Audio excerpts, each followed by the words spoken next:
యేసు లోక రక్షకుడు, యేసు పాప విమోచకుడు, యేసు లోక రక్షకుడు, యేసు పాప విమోచకుడు. ఎంత ఘోర పాపినైనను ఎంచక మరి క్షమించును. ప్రభునందు ప్రియమైనటువంటి ప్రియ సోదరి సహోదరులకు యేసుక్రీస్తు నామములో మీ అందరికీ నా హృదయపూర్వకమైనటువంటి వందనములు తెలియజేస్తూ ఉన్నాను. దేవుని యొక్క మహా దయను బట్టి, కృపను బట్టి, ఆత్మీయ జీవితమైనటువంటి టీవీ కార్యక్రమాల ద్వారా మనం కలుసుకొని దేవుని వాక్యాన్ని వినడానికి, నేర్చుకోవడానికి దేవుడు మనకు చూపుతున్నటువంటి ప్రేమను బట్టి దేవునికి స్తోత్రాలు చెల్లిస్తూ ఉన్నాం. ప్రభునందు ప్రియమైనటువంటి వారులారా, ఈ ఆత్మీయ జీవితమైనటువంటి కార్యాలు మరి మీ జీవితాల్లో రక్షణ దీవెనకరంగాను దేవునికి మహింకరంగా ఉంటున్నాయని మేము ఆశిస్తూ ఉన్నాము. ఆ విధంగా ఈ కార్యక్రమాల్ని మీరు మేలుకరంగా ఉపయోగిస్తూ ఉంటున్నారని మేము నమ్ముచున్నాం. ఈ ప్రత్యేకమైనటువంటి సమయంలో దేవుని యొక్క వాక్యము నుండి కొన్ని విషయాలు మనము జ్ఞాపకం చేసుకుందాం. దావీదు భక్తుడు జ్ఞాపకం చేస్తున్నటువంటి ఒక మాటని ఈ సమయంలో మనం ఆలోచన చేద్దాం. నేను చేసే పని గొప్ప పాపం తెస్తుందా అనేటువంటి మాటను గురించి ఆలోచన చేద్దాం. దేవుని నమ్మి వెంబడిస్తున్నటువంటి బిడ్డలు, దేవుణ్ణి ఆరాధిస్తున్నటువంటి పిల్లలు ఆలోచన చేయాలి. పాత నిబంధన కాలంలో సంబంధించినటువంటి దావీదు అనేటువంటి ఒక రాజు ఆలోచన చేశాడు. నేను చేసినటువంటి పని గొప్ప పాపం తెచ్చింది. ఏంటా పని, ఏంటా సంగతులు అనేటువంటిది మనం ఆలోచన చేసి మరి మనం కూడా చేసేటువంటి పనులు పాపం తెస్తున్నాయేమో ఆలోచించాలని ప్రేమతో మనం చేస్తూ ఉన్నాను. కనుక మనం చేస్తున్నటువంటి పని పాపం తెచ్చే విధంగా ఉంటున్నాయా? మనము చేసే పనుల ద్వారా పాపం తెచ్చుకోవాలని దేవుడు మనల్ని ఈ లోకంలో ఉంచాడా, లేదా యేసుక్రీస్తునందు మనల్ని రక్షించాడా అనేటువంటి సత్యాల్ని మనం ఆలోచన చేయాలి. దేవుని యొక్క వాక్యం నుండి కొన్ని విషయాలు మనం ఆలోచన చేద్దాం. దావీదు గురించి చెప్పాను, అలాగే ఆదాము అవ్వ గురించి మీకు జ్ఞాపకం చేస్తాను. కనుక మనం చేసేటువంటి పనిని గురించి మనము చాలా జాగ్రత్తగా ఆలోచన చేయాలి. అందుకే పౌలు జీవితాన్ని మనం గమనించినట్లయితే మరి ఆయన చేసిన ప్రతి పనిలో కూడా ఎంత జాగ్రత్త కలిగి దేవుని కార్యాలు ఆయన చేశాడో పరిశుద్ధ గ్రంథములో మనకు తెలియజేస్తుంది. కనుక ఆయన జీవితాన్ని చాలా స్పష్టంగా జ్ఞాపకం చేస్తాడు. బ్రతుకుట క్రీస్తే, చావు అయితే మేలు. ఈ లోకంలో నా బ్రతుకు నేను చేసే ప్రతి పని కూడా క్రీస్తు కొరకు చేస్తాను, ఆయన యొక్క మహిమ కొరకు చేస్తానని పౌలు కొనసాగినటువంటి జీవితం మనకి గ్రంథము తెలియజేస్తుంది. రోమపత్రిక 14వ అధ్యాయంలో కూడా 7-8 వచ్చిన భాగాలు చూస్తున్నప్పుడు ఆయన చెప్తాడు, మనలో ఎవడు తన కోసమే బ్రతకుడు, ఎవడు తన కోసమే చనిపోడు. అంటే మనం ఈ లోకంలో బ్రతికితే ప్రభు కొరకు బ్రతకాలి. మనం చేసే ప్రతి పని కూడా ప్రభు మహిమార్థమై ఉండాలి తప్ప మరి పాపం తెచ్చుకునేలాగా ఉండకూడదు. రెండవదిగా మనం బ్రతికినను చనిపోయినను ప్రభు వారమై ఉన్నాం. కానీ మన బ్రతుకు కానీ మన మరణం కానీ దేవునికి మహిమ తెచ్చే విధంగా ఉండాలని పౌలు యొక్క జీవితాన్ని మనకి పరిశుద్ధ గ్రంథం జ్ఞాపకం చేస్తుంది. కనుక ప్రభునందు నా ప్రియ సోదరి సహోదరులారా, మనం చేసే పని గొప్ప పాపం చేస్తుందా? మరి ఈ లోకంలో అనేకమైన పనులు చేస్తుంటాం, అనేక కార్యాలు చేస్తుంటాం. దేవుడు ముందే చెప్పాడు, మీరు బ్రతకడానికి చేసుకునే పనిని అది నీతిగా న్యాయంగా ఉన్నట్లయితే దేవుడు ఖచ్చితంగా వాటిని ఆశీర్వదిస్తాడు. కాబట్టి నువ్వు బ్రతకడానికి చేసుకునే పని నీకు పాపం తేదు, దేవుడు దీవిస్తున్నాడు. ఇంకా అనేకమైన పనులు చేస్తూ ఉంటాం, అనేకమైన ఆలోచన చేస్తుంటాం, అనేకమైన మాటలు మాట్లాడుతూ ఉంటాం. ఈ కార్యాలు మనకు పాపం తెస్తున్నాయేమో మనం ఆలోచన చేయాలని పరిశుద్ధ గ్రంథం మనకి జ్ఞాపకం చేస్తుంది. కనుక ప్రభునందు ఆయనకి ఇష్టమైన బిడ్డలకు ఉన్నటువంటి మన జీవితాల్లో గ్రంథం చెప్తుంది. యోహాను 3వ పత్రిక 11వ వచ్చిన భాగంలో అంటాడు, ప్రియుడ చెడు కార్యములు గాక మంచి కార్యాలు చేయండి అని హెచ్చరించబడుతూ ఉన్నాం మనం. కనుక దేవుని పిల్లలుగా మనము చెడు కార్యాలు కాదు, ఆ కార్యాల ద్వారా పాపం తెచ్చుకోవడం కాదు, కానీ మంచి కార్యాలు చేసేటువంటి వారిగా దేవుని పిల్లలు క్రైస్తవులు ఉండాలని దేవుని వాక్యం మనకు హెచ్చరిక చేస్తుంది. కనుక మనం చేసే పనులు, ఏ పనులు చేయాలని దేవుడు మనల్ని ఆశించాడు, బ్రతుకు దేవుని కొరకు మనం చేస్తున్నాం. అపోస్తలుడైన పౌలు కూడా తన బ్రతుకు తెరువు కొరకు అకుల పురుస్కులతో కలిసి గుడారాలు కుట్టేటువంటి పని చేశాడు. తన చేతులు కష్టంతో ఆయన బ్రతికినట్లుగా దేవుని సేవ చేసినట్లుగా కూడా పౌలు గురించి మనం చూస్తాం. కనుక పౌలు చేసిన పని ఆయనకి పాపం తేలే. మరి ఇంకా పౌలు అనేకమైన కార్యాలు చేస్తున్నాడు దేవుని కొరకు, ఎక్కడ కూడా ఆయన పాపం తేలే. కానీ మన జీవితాల్లో మరి మనం చేస్తున్న పనులు ఎలా ఉన్నాయి, ఎలాంటి పనులు చేయాలని దేవుడు మనల్ని ఏర్పాటు చేసుకున్నాడనే విషయాన్ని కూడా పరిశుద్ధ గ్రంథం మనకి తెలియజేస్తుంది. దేవుని పిల్లలుగా మనం గమనించాలి. బ్రతకడానికి ఈ లోకంలో మనం కష్టపడుతుంటాం. దేవుడు ఆశీర్వదిస్తానన్నాడు, కష్టాన్ని దీవిస్తానన్నాడు, ఫలింపజేస్తానన్నాడు. అంత మాత్రమే కాదు, దేవుని కొరకు బ్రతకాలి. ఈ లోకంలో మనం దేవుని కొరకు బ్రతుకుతున్న బ్రతుకులో దేవుడు ఆశించింది ఏంటంటే, మొదటగా నశించిపోతున్నటువంటి మానవుల రక్షణ కొరకు క్రీస్తు ప్రభుని దేవుడు ఈ లోకానికి పంపించినప్పుడు, క్రీస్తు ప్రభు బలియాగం అయిపోయి ఆయన సిలువలో చనిపోయి సమాక్షపడి తిరిగి లేచి ఆయన పరలోకంలో తండ్రి కుడిపార్శ్వమునున్నాడు, మరలా రాబోతున్నాడు. ప్రభు వచ్చేసరికి ప్రభునందున్నటువంటి పిల్లలు చేయవలసిన పనిని, సువార్త పని మనం చేయాలి. దేవుని వాక్యం చెప్తుంది, మార్కు సువార్త, మీరు సర్వలోకమునకు వెళ్ళి సర్వ సృష్టికి సువార్తను ప్రకటించండి. నమ్మి బాప్తిసం పొందిన వాడు రక్షింపబడును, నమ్మని వానికి శిక్ష విధింపబడును. కనుక మనము ఈ లోకంలో సువార్త పని చేయాలి. సువార్త పని చేస్తే, సువార్త పని ద్వారా మనం ఏం తెచ్చుకోమంటే పాపం తెచ్చుకోం. సువార్త పని చేస్తే మనకి మేలు కలుగుతుంది. సువార్త పనిలో మన రక్షణ ఇంకా కూడా కొనసాగుతుంది. కాబట్టి సువార్త పని చెయ్యకపోతే మనం ఏం తెచ్చుకుంటామంటే పాపం తెచ్చుకుంటాం. సువార్త పని మానేసి లోకంలో అనేకమైన పనులు చేస్తూ ఉంటారు. కాబట్టి వ్యర్థమైన పనులు చేస్తూ ఉంటారు. కాబట్టి గొప్ప పాపాన్ని తెచ్చుకుంటారనే విషయాన్ని మనం గుర్తించాలి. మొదటిది, సువార్త పని చేస్తే సువార్త పనిలో నీకు పాపం రాదు. కానీ నువ్వు సువార్తకి వ్యతిరేకమైన పని చేస్తే, ఈనాడు సువార్తకు కూడా చాలామంది వ్యతిరేకమైన పనులు చేస్తున్నారు, భిన్నమైన సువార్తలు ప్రకటిస్తూ ఉన్నారు. కాబట్టి వాళ్ళు పాపం తెచ్చుకుంటూ ఉన్నారు. తన బ్రతుకు తెరువు కొరకు కష్టపడి పని చేసుకోవాలి. రెండవదిగా, దేవునిలో బ్రతుకుడు కొరకు దేవుని కార్యాలు చేయాలి. అందులో మొదటి కార్యము సువార్త పని అనే విషయాన్ని దేవుని వాక్యం మనకి తెలియజేస్తుంది. రెండవది ఏంటంటే, దేవుణ్ణి ఆరాధించాలి. మనం దేవుని పిల్లలు దేవుణ్ణి ఆరాధించాలి. ఆరాధన, ఆ కార్యాల్లో, ఆ పనుల్లో మనం కొనసాగాలి. కాబట్టి ఆరాధన దేవుడు కోరుకున్నట్టుగా మనం చేస్తే, దేవుడు ఆత్మస్వరూపి, ఆయన ఆత్మతో సత్యముతో ఆరాధించాలని దేవుని వాక్యం తెలియజేస్తుంది. ఆత్మ అయిన దేవుణ్ణి ఆత్మతో సత్యముతో మనం ఆరాధిస్తే ఈ ఆరాధన దేవునికి మహిమ కలుగుతుంది, మనకు మేలు కలుగుతుంది. కానీ ఆరాధన దేవుడు కోరినట్టుగా మనం చేయకుండగా, మానవుని యొక్క ఆలోచన ప్రకారంగా మనం ఆరాధన చేసినట్లయితే మనం ఏం తెచ్చుకుంటామంటే పాపం తెచ్చుకుంటాం. యేసు ప్రభువారు భూమి మీద ఉన్న దినాల్లో తెలియజేశారు. యోహాను సువార్త 4:24 భాగంలో ఆయన చెప్పాడు, దేవుడు ఆత్మ గనక ఆయన ఆరాధించేవారు ఆత్మతోనూ సత్యముతోనూ ఆరాధించాలని చెప్పారు.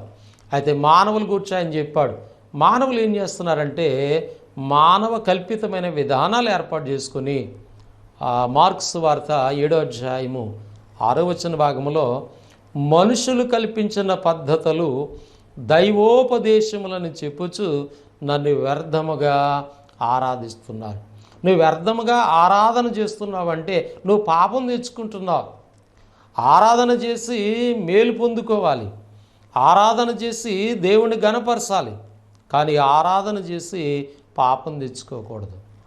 కానీ మానవ కల్పితమైనటువంటి పద్ధతుల్లో మనం ఆరాధించినట్లయితే ఏం తెచ్చుకుంటున్నారు?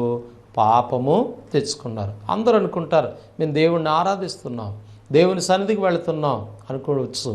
కానీ మీరు చేసే పని ఆలోచించకపోతే, అర్థం చేసుకోకపోతే, దావీదు చేసిన పని ఎంత పనిది? జనాలను లెక్క పెడతాం. పాపం తెచ్చుకున్నాడా? అవును, దేవునికి వ్యతిరేకంగా చేశాడు. ఆదాము అవ్వ చేసిన పని ఏంటి? తినొద్దన్న వృక్షఫలం తిన్నారు. వారు పాపం చేశారా? చేశారు, శిక్ష తెచ్చుకున్నారు. మరి మనం చేస్తున్న పనులు ఆలోచన చేయండి. నువ్వు బ్రతకడానికి చేసే పని దేవుడు ఆశీర్వదిస్తానని చెప్పాడు. మరి దేవుని కొరకు కొన్ని పనులు మనం చేయాలి. ఆ పనుల్లో దేవుడి కొరకు చేసే పనిలో పాపం రాదు, కానీ దేవునికి వ్యతిరేకంగా చేసే పనుల్లో పాపం తెచ్చుకుంటాము.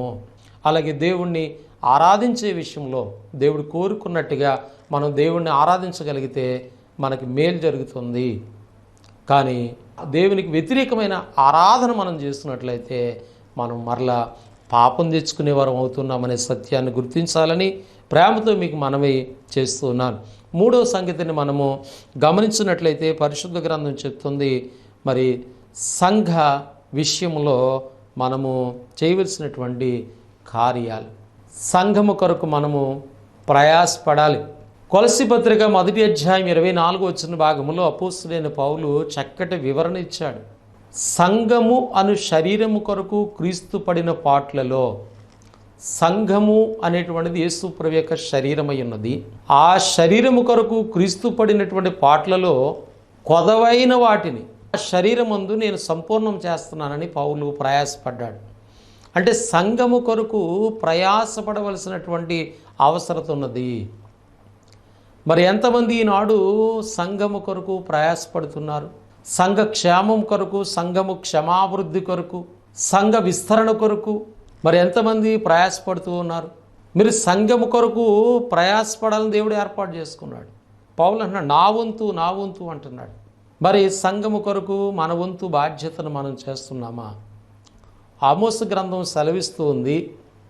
ఆమోసు గ్రంథం 6వ అధ్యాయం 1వ వచన భాగంలో వ్రాయబడిన సంగతి ఏంటంటే, సియోనులో నిర్విచారముగా ఉన్న వారికి శ్రమ అని చెప్పబడింది.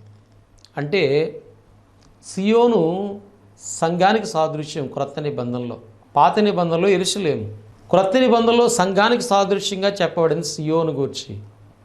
సియోనులో నిర్విచారముగా అంటే ఏ పని చేయకుండగా, సంఘము కొరకు ఏ పని చేయకుండా, ఏ పరిచర్య చేయకుండా మీరు ఉన్నట్లయితే మీకు శ్రమ. అంటే సంఘములో నువ్వు ఏ విధమైనటువంటి పని చేయకపోతే నీకు పాపం వస్తుందనే విషయాన్ని గుర్తించాలి. నువ్వు సంఘములో పని చేయట్లేదంటే బయట దేవునికి వ్యతిరేకమైన పనులు చేస్తున్నావని అర్థం. సంఘములో పరిచర్య చేయట్లేదంటే సంఘానికి బయట వ్యతిరేకమైన కార్యములు చేస్తున్నామని అర్థం. అంటే పాపం తెచ్చుకుంటామని అర్థం. కనుక సియోనులో నిర్విచారముగా ఉంటే శ్రమ, పాపం వస్తుంది. కనుక నేను చేసేటువంటి పనులు ఆలోచన చేయాలి ప్రభునందు ప్రియులారా. మరొక విషయాన్ని, దేవుడు రక్షణ అనేటువంటిది మనకి ఇచ్చాడు. ఈ రక్షణ మనం కొనసాగించుకుంటూ అనేకుల్ని రక్షణలోకి నడిపించాలి. బైబిల్ చెప్తుంది, ఫిలిప్పీ పత్రికలో అపోస్తలుడైన పౌలు రాశారు, కాగా నా ప్రియ సహోదరులారా, మీరెల్లప్పుడూ విధేయులున్నప్పుడు, నా ఎదుటున్నప్పుడు మాత్రమే గాక నేను లేని సమయంలో కూడా మీ సొంత రక్షణను భయముతోనూ వణుకుతోనూ కొనసాగించుకోండి. రక్షణను కొనసాగించుకునే పని మనం చేయాలి. ఒకవేళ రక్షణను కొనసాగించుకునే పని మనం చేయకపోతే మనం పాపంలో పడతాం, పాపాన్ని తెచ్చుకుంటాం. అందుకే రక్షణను గూర్చి నిర్లక్ష్యం వద్దని గ్రంథం చెప్తుంది. హెబ్రీ పత్రిక 2వ అధ్యాయం 3వ వాక్య భాగంలో, ఇంత గొప్ప రక్షణను మనం నిర్లక్ష్యం చేసిన ఎడల ఎలాగూ తప్పించుకుందుము. కాబట్టి రక్షణను పొందుకున్నటువంటి రక్షణను నిర్లక్ష్యం చేయకూడదు. నమ్మిన పిల్లలు, నమ్మనటువంటి వారు రక్షణ గూర్చినటువంటి సువార్త ప్రకటించబడుతున్నప్పుడు దాన్ని నిర్లక్ష్యం చేయకూడదు. ఒకవేళ రక్షణ పొందుకోకుండా ఎవరో తప్పించుకునే అవకాశం లేదు. వాళ్ళు నిత్య నరకానికి వెళ్ళిపోతారు. కనుక ఇక్కడ ఆలోచన చేయండి, దేవుని పిల్లలు చేసే పని పాపం తెచ్చుకోకూడదని దేవుడు కొన్ని కార్యాలు మనకు అప్పగించాడు. కనుక సువార్త పని చేయాలి, దేవుణ్ణి ఆరాధించాలి, అలాగే సంఘములో పరిచర్య చేసేవారికి ఉండాలి. అలాగే మనకి ఇవ్వబడినటువంటి రక్షణను మనము కొనసాగించుకునేటువంటి వారిగా మనం ఉండాలనేటువంటి సత్యాన్ని దేవుడు తన గ్రంథములో జ్ఞాపకం చేస్తూ ఉన్నాడు. కనుక ఇంకా మనం దేవుని కొరకు అనేక మంచి కార్యాలు, సత్క్రియలు చేసేటువంటి పిల్లలుగా మనం ఉండాలని దేవుడు తెలియజేశాడు. నువ్వు మంచి పనులు చేయకపోతే ఏం చేస్తావంటే చెడ్డ కార్యాలు చేస్తాం. చెడ్డ కార్యాల ద్వారా మనం ఏం తెచ్చుకుంటామంటే పాపమును తెచ్చుకుంటాం. కనుక దేవుని కొరకు, సంఘము కొరకు మంచి కార్యాలు చేసేటువంటి పిల్లలుగా మనం ఉండాలని దేవుని యొక్క ఉద్దేశము. కనుక దేవుని వాక్యం మనకి తెలియజేస్తుంది. ఏమనంటే మరి మనం చేసే పనులు ఎలా ఉన్నాయి. ఇంక ఈ లోకంలో అనేకమైన పనులు మనం పాల్పొందుంటాం, అనేకమైన కార్యాల్లో మనం పాల్పొందుతుంటాం. ఆ కార్యాలు మన జీవితంలో ఏం తెస్తున్నాయనేటువంటిది మనం ఆలోచించాలి. కనుక దావీదుకి అర్థమైపోయింది, అయ్యో ఒక్క విషయంలో ఆయన ఆలోచించాడు, నేను జనులు లెక్కెట్టి పాపం తెచ్చేసుకున్నానే. ఆదామావ జీవితంలో అర్థమైంది, అయ్యో ఆయన తినొద్దన్న ఫలాన్ని ఆయన మాట ధిక్కరించి తిని మనం పాపం తెచ్చుకున్నామని వాళ్ళకి అర్థమైంది. కానీ నా జీవితాల్లో మరి మనకు అర్థమైందా? మరి మనం నమ్ముకున్న దేవుడు చేస్తున్న పని, సృష్టి పనిలో కానీ మానవం చేసే విషయంలో కానీ ఎక్కడ పాపం లేదు. యేసుక్రీస్తు మానవుల కొరకు, వారి యొక్క పాప పరిహారం కొరకు ఈ లోకానికి వచ్చి ఆయన చేస్తున్న పనుల్లో, ఆయన చేస్తున్న బలియాగంలో ఎక్కడ పాపం లేదు. అంటే దేవుడు చేస్తున్న పనిలో కానీ, యేసుక్రీస్తు చేస్తున్న పనిలో కానీ, అలాగే వారు చేస్తున్న కార్యాల్లో ఏమి లేదంటే పాపము లేదు. మరి యేసుక్రీస్తుని నమ్ముకుని ఆయన ధరించుకున్నటువంటి మనం చేసే పనిలో పాపం ఎందుకు వస్తుంది అంటే మనం ఆలోచన చేయట్లేదు. నేను చేసే పనులు గొప్ప పాపం తెస్తుందేమనేటువంటి ఆలోచన లేని వారుగా మనం ఉన్నాం. కానీ దేవుని పిల్లలు ఆలోచన కలిగిన వారుగా ఉండాలి. యేసుక్రీస్తుని కలిగి ఉన్నామంటే ఆయన ఆలోచనకర్త అని చెప్పబడింది. నీలో ఆలోచనకర్త ఉన్నాడు, నీకు బుద్ధి జ్ఞానాన్ని ఇచ్చేటువంటి ఆయన ఉన్నాడు. కనుక ప్రభునందు ప్రియమైనటువంటి ప్రియ సోదరి సహోదరులారా, మనం చేస్తున్న పని గొప్ప పాపం తెస్తుందేమో ఆలోచన చేయండి. నేను చేసే ఆరాధన కానీ, నేను వెళ్ళేటువంటి ఉద్దేశాలు కానీ, నేను చేసేటువంటి సువార్త, ప్రభు యొక్క సువార్తకి, క్రీస్తు సువార్తకి నేను వ్యతిరేకంగా చేస్తే పాపం తెచ్చుకుంటాను. క్రైస్తవులు అనుకుంటారు, చాలామంది క్రైస్తవులు అనబడేవారు ఏమనుకుంటారంటే మీరు సువార్త చేసేస్తున్నాం అనుకున్నారు. ఏ సువార్త చేస్తున్నారు? మీరు భిన్నమైన సువార్త చేస్తున్నారు, మీరు పాపం తెచ్చుకుంటున్నారు. ఏ ఆరాధన చేస్తున్నారు? భిన్నమైన ఆరాధన చేస్తున్నారు, పాపం తెచ్చుకుంటున్నారు. ఏ పని చేస్తున్నారు? సంఘానికి వ్యతిరేకమైన పనులు చేస్తున్నారు, మీరు పాపం తెచ్చుకుంటూ ఉన్నారు. అలాగే మరి దేవుని విషయంలో మీరు చేసేటువంటి కార్యాలు ఎలా ఉన్నాయి? సత్క్రియలు చేయాలనే క్రీస్తునందు దేవుడు మనల్ని ఏర్పాటు చేసుకున్నాడు. మీరు చేసే పనులు మంచి పనులా, చెడు పనులా ఆలోచన చేయాలి. కనుక ప్రభునందు ప్రియమైనటువంటి వారులారా, గ్రంథములు ఎన్నో సంగతులు దేవుడు వ్రాయించాడు. మాకున్న సమయాన్ని బట్టి కొన్ని మాటలు మీ ముందు ఉంచడానికి నేను ప్రయత్నం చేస్తూ ఉన్నాను. కనుక మనం చేస్తున్నటువంటి పని గొప్ప పాపం తెస్తుందేమని ఆలోచన మీరు గమనిస్తారని ప్రేమతో మాటలు తెలియజేస్తూ ఉన్నాను. అలాగే ఈ సమయంలో దేవుని యొక్క వాక్యము నుండి కొరింథీయులకు రాసినటువంటి మొదటి పత్రిక 15వ అధ్యాయము 58వ భాగంలో అపోస్తలుడైన పౌలు సంఘాన్ని ప్రేమించి ఈ మాట తెలియజేశాడు. ఏమనంటే, కాగా నా ప్రియ సహోదరులారా, ప్రభువునందు మీ ప్రయాస వ్యర్థము కాదని ఎరిగి. అంటే ప్రభువు కోసం మీరు చేసేటువంటి పనులు వ్యర్థము కాదు. ఎందుకనంటే అందులో పాపము లేదు. వ్యర్థము కాదని ఎరిగి స్థిరులను కదలని వారును ఎప్పటికీ కూడా ప్రభు యొక్క కార్యాలయందు, ప్రభు యొక్క పని యందు మీరు ఆసక్తి కలిగి ఉండండి. కాబట్టి ఏ పనులందు ఆసక్తి కలిగి ఉండాలి? మనం ప్రభు యొక్క కార్యములందు ఆసక్తి కలిగినటువంటి వారుగా మనం ఉండాలని దేవుని వాక్యం మనకి ఇక్కడ జ్ఞాపకం చేస్తుంది. కనుక ప్రభునందు మీరు చేసేటువంటి పని వ్యర్థం కాదు. కానీ ప్రభువు లేకుండా మీరు ప్రభువుకి వ్యతిరేకమైన పనులు చేస్తే అది గొప్ప పాపాన్ని తెస్తుంది. మీరు గమనించండి, మీ కుటుంబాల్లో చేస్తున్నటువంటి కార్యాలు, ప్రభువు లేకుండా కొంతమంది వాళ్ళ సొంత కార్యాలు చేస్తున్నారు. అంటే ప్రభువు లేనటువంటి కార్యాల్లో ఏముంటుందో తెలుసా? పాపం ఉంటుంది. చాలామంది వివాహ విషయంలో పిల్లల్ని దేవునికి వ్యతిరేకంగా పెంచుతున్నారు, దేవునికి వ్యతిరేకంగా నడిపిస్తూ ఉన్నారు. కనుక వివాహాలు చేసేసి మా పిల్లలకి గొప్ప పని చేస్తామని మీరు అనుకుంటున్నారు. కానీ మీరు చేసిన పని ఏంటో తెలుసా? గొప్ప పాపాన్ని తెచ్చుకుని. ఎందుకంటే ఒక విగ్రహారాధకుని పిలిచి మీ ఇంట్లో కార్యాలు చేస్తారు అంటే మీరు ఏం తెచ్చుకున్నారు?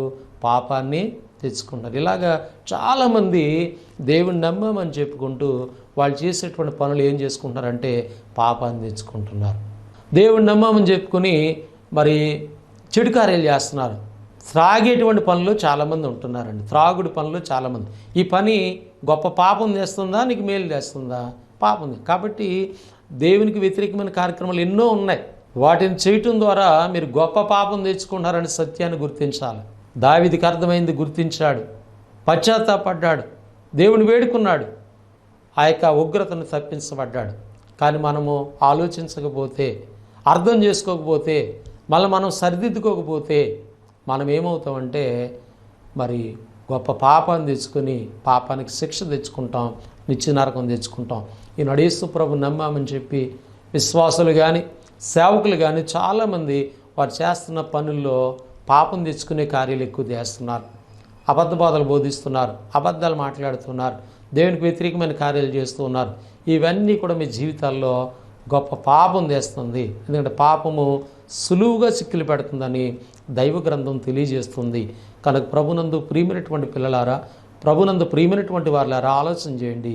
ప్రభునందు మన ప్రయాసము వ్యర్థం కాదు. మన ప్రభులో స్థిరమైన బిడ్డలుగా ఉండాలి. ఎందుకు వ్యర్థం కాదంటే ప్రభునందు మీరు చేసినటువంటి ప్రతి పనికి దేవుడు ప్రతిఫలం ఇస్తాడు.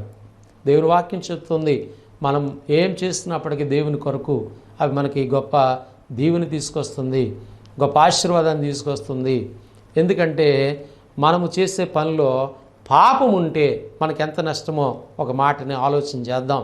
యెషయా గ్రంథము 59వ అధ్యాయము మొదటి 2 వచన భాగములను మనం పరిశీలించగలిగితే అక్కడ ఈ విధంగా వ్రాయబడింది. రక్షింప నేరకున్నట్లు యెహోవా హస్తము కురస కాలేదు, విననేరకున్నట్లు యెహోవా చెవులు మందము కాలేదు. మీ పాపము మీకును మీ దేవునికి అడ్డుగోడగా ఉన్నాయి కనుక ఆయన ఆలకింపకున్నాడు. ఇప్పుడు దేవుని ప్రార్థన చేస్తున్నాం మనం నమ్ముకున్నటువంటి పిల్లలు, కానీ మనం చేసే పనిలో పాపం ఉంటుందని మనం గుర్తించట్లేదు. కానీ నమ్ముకున్నాం కాబట్టి ప్రార్థన చేస్తున్నాం, ఆరాధనకు వచ్చేస్తున్నాం, సంఘానికి వస్తున్నాం, వెళుతున్నాం, ప్రార్థనలు చేసేస్తున్నాం. కానీ మన ప్రార్థన వినకుండా ఆటంకపరుస్తుంది. ఏంటి ఆటంకపరుస్తుందంటే నీవు చేసుకున్న పనులు, నువ్వు చేసే పనులు పాపం వచ్చి ఆ పాపం ఏం చేస్తుందంటే దేవుడు నీ ప్రార్థన వినకుండగాను, దేవుడు నీకు సహాయం చేయకుండగాను నీకు అడ్డుగోడగా నిలుస్తున్నది అని దైవ గ్రంథం తెలియజేస్తుంది. కాబట్టి దేవుడు ఎలాంటి వాడు? వినలేనటువంటి వాడు కాదు. బైబిల్ చెప్తుంది, కంటిని నిర్మించిన వాడు కానకుండునా, చెవిని కలగజేసిన వాడు వినకుండునని దైవలేఖనాలు చెప్తున్నాయి.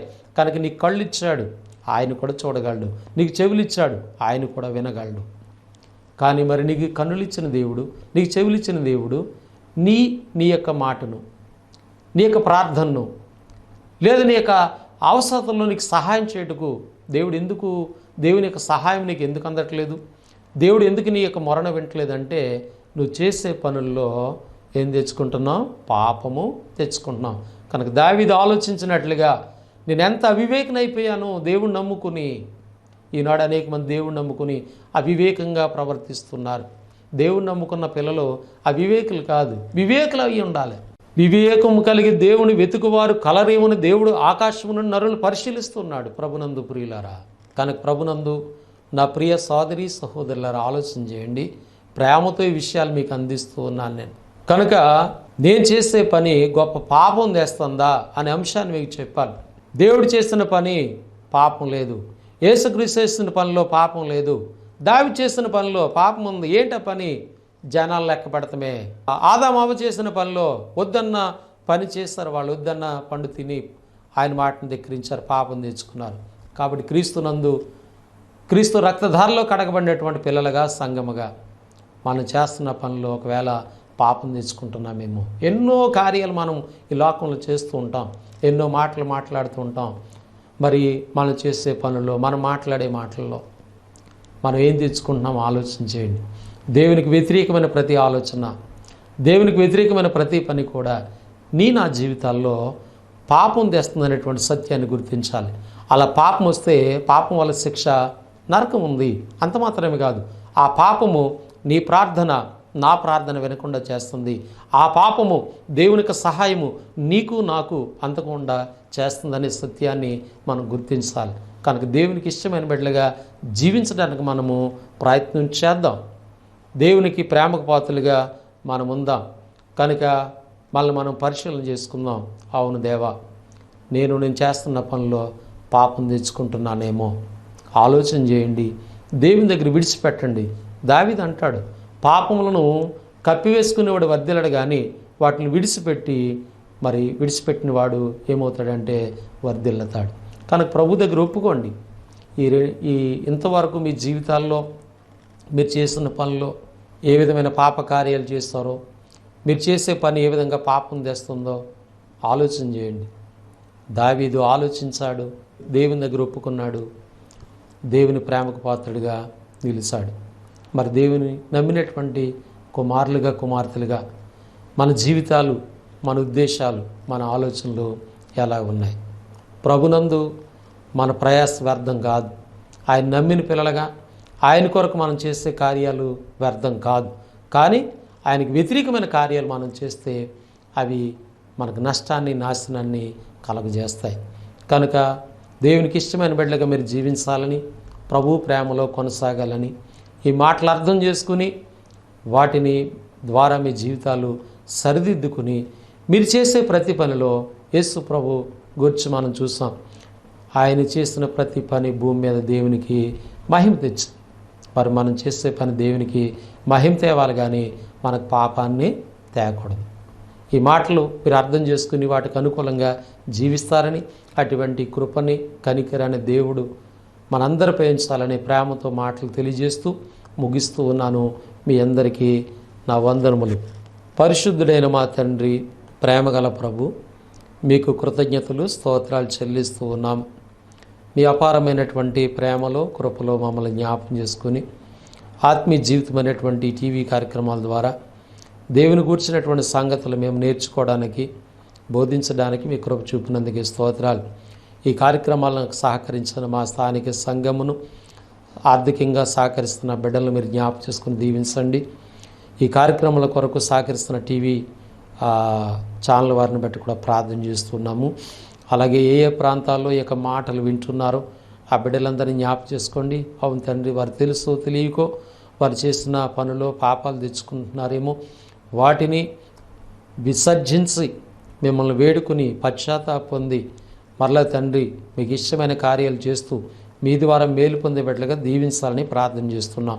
ఒకవేళ పాపంలో ఉన్నట్లయితే పాప క్షమాపణ కొరకు వారు బాప్తిస్మం పొందే ధన్యతనివ్వండి. వారు రక్షణ పొంది మీకు మరలా వ్యతిరేకంగా ఉన్నట్లయితే సరిదిద్దుకునే ధన్యతను వారికి ఇమ్మని ప్రార్థన చేస్తున్నాం. మీ దాసుడికి నమ్మకమైన పరిచర్య చేయట్లో సహాయం చేయండి. విత్తబడిన వాక్యం అందరి హృదయాల్లో ఫలింపచేయండి. మమ్మల్ని పరిపాలించిన నాయకులు, అధికారులు, మా దేశ రాష్ట్ర ప్రజలందరి కొరకు మేము ప్రార్థన చేస్తున్నాము. మా ప్రాంత వాసులందరూ కూడా రక్షింపబడినట్లు సహాయం చేయండి. స్థానిక సంఘాలను దీవించండి, సహకారాలను దీవించండి. క్షమాభివృద్ధికరంగా మీ పిల్లలుగా మేము సంఘాలు వర్ధినట్లు సహాయం చేయమని ప్రార్థన చేస్తూ యేసుక్రీస్తు నామములో ప్రార్థన అడిగి వేడుకొనుచున్నాము మా ప్రియ పరలోకపు తండ్రి, ఆమెన్. మీ అందరికీ వందనములు. దేవుడు మిమ్మల్ని, మీ కుటుంబములను దీవించి ఆశీర్వదించునుగాక. ఆమెన్.